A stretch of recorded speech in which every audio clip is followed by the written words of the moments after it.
Fuel prices in the Philippines continue to rise. But beyond the numbers, how does this affect the daily lives of ordinary people?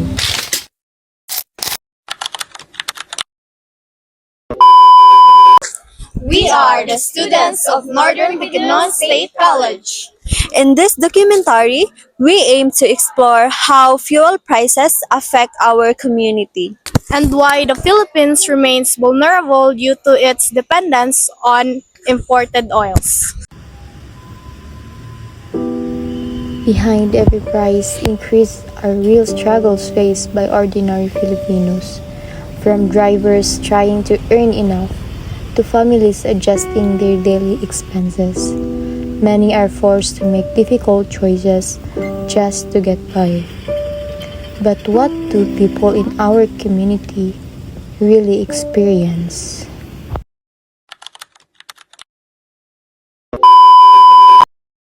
Yun sa pag-apekto ang pagsaka sa presyo sa gasolina sa inyong kita. Nihinay gyud, medyo jud siya piki siya. Dako gi kay kuan, dako gi kay epekto o diferensya. O dako ang tubil. O gamay kita na usahay nga among kita iguray tubil. Labi nang o niya. Ang mga pasayro pod lisod na pod mo sakay kay tungod sa kamahal lagi.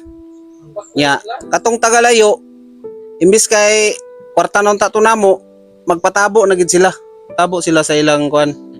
Mga bana pa ka siyempre maniguro ba na sila kay ununa nila karon kay gabi na mahal na gid ang pangayo karon. Mas lisod ba ang pasada karon kumpara sa una? Ay perting lisura gyud piki gid kaayo. Nya na timing pagig kaayo nga kamo na lang nagklase karon. Oo, daga na high school ug elementary wala baya. Perting paita. Nagsabay pod sa kainit ba. Mingaw kayo. Unsa inyong ginabuhat aron makatipid sa gasolina? Kuha na lang kanang mudagan manggaling mi pero kanang sure ba. Dili bitaw sa una kay pwede man ka magbiyo-biyo mangita kag pasayro. Karon dagan lang gyud mi og nay pasayro. Okay. Kuha naman gansiyon man mi. Magdagana rami nga walay kasiguruhan. Unang kuha na lang gyud mi. Pareha niyo na gid mis terminal kay sa una pwede mi maglakaw-lakaw. O mingaw diri makasuroy man mi. Karon wala na kay magansi naman mi. Alangani na kaayo munang pundo na lang gid mi sa terminal. Mo na lang namong gibuhat para kuan pod kanang okay balag mingaw basta kay ang among dagan sure ba. Ay rami mo dagan og nanagi pasayro. O Sa inyong pananaw unsa ang ibuhaton sa gobyerno? ipaubos ang gasolina. Oo. O yan na ra. Unsaon lagi kay ang gasolina manggod kusog kay mosaka hinay kay na siya maubos. Kung magpaubos, dagan paagian. Pero saka, dito ra. Salamat kayo sir ah. Salamat sa imong oras ug sa participate sa among interview sir. Ako kayo nga tabang ang imong answer sir. After hearing his story, we were truly touched. It opened our eyes to the struggles that many motorcycle drivers face every day. Unsa imong gibuhat aron makatipid sa panahon karon? Dili kayo magasto para makatipid. Mas unahon sa ang needs kaysa sa wants. Unsa ang imong nahuna-hunaan nga posible nga solusyon sa pagtaas sa presyo sa gasolina? Maybe kuan kanang dapat maundang na ang gera sa daan ginasod because mura dapat maundang na para ang gasolina is mababa. Thank you kayo sir no sa time sa panahon. Thank you sa imong gigahin nga panahon sa amo.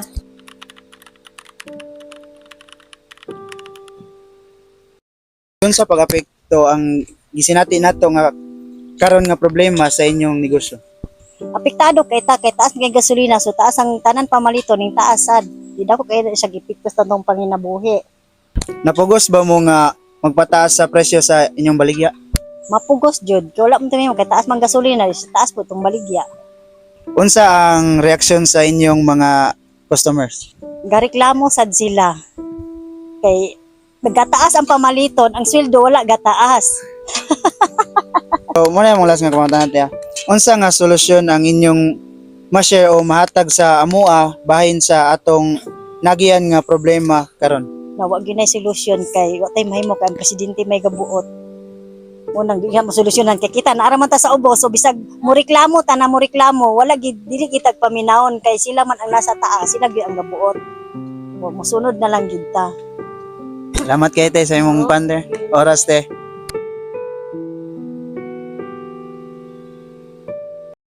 Yun sa pag-apekto sa pagtaas sa presyo sa gasolina sa inyong adlaw-adlaw nga gasto. Super gid kay ka kuan. Grabe kay epekto niya. Kay ngano, gamay ra ba among sweldo. Nya taas kayo ang gasolina. Di bisod gid kay siya ma'am. Sa karon nga panahon. Kay ma'am Liti pa taas kay kuan. Nya amo palaliton 40 baya ka kuan. 40 baya ka mahal. Gamay ra sweldo. So naglisod jud. Naabay mga butang o pagkaon nga inyong giminusan o wala gipalit tungod sa pagsaka sa presyo? Oo.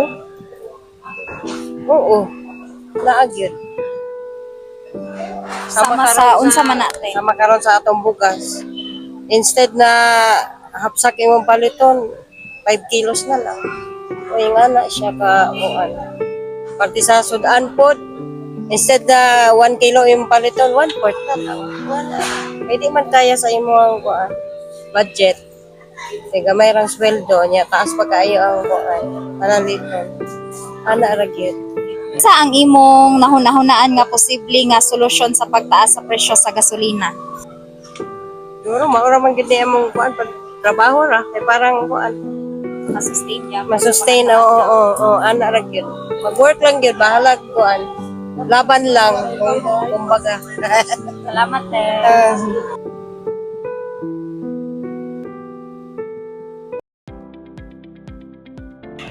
The Philippines relies heavily in imported oil. When conflict occur in oil-producing regions such as the Middle East, global oil prices increase. Because of this dependence on non-renewable energy, the country becomes vulnerable to global conflicts and economic disparities. There are simple ways individuals can help reduce oil consumption. Number 1, carpooling or sharing rides. It can help by reducing the number of vehicles on the road, which means less fuel is used and less pollution is produced. 2, walking or using bicycle when possible. It is a great alternative because it requires no fuel at all and is also good for our health. Number 3, saving electricity at home. It is important because saving electricity reduces the need for fuel. For long-term solutions, the government must have action. First is invest in renewable energy such as solar and wind power. It helps provide cleaner energy and reduces the need for fuel. Second, improve public transportation system. It encourages more people to commute efficiently, which lowers the number of private vehicles using fuel.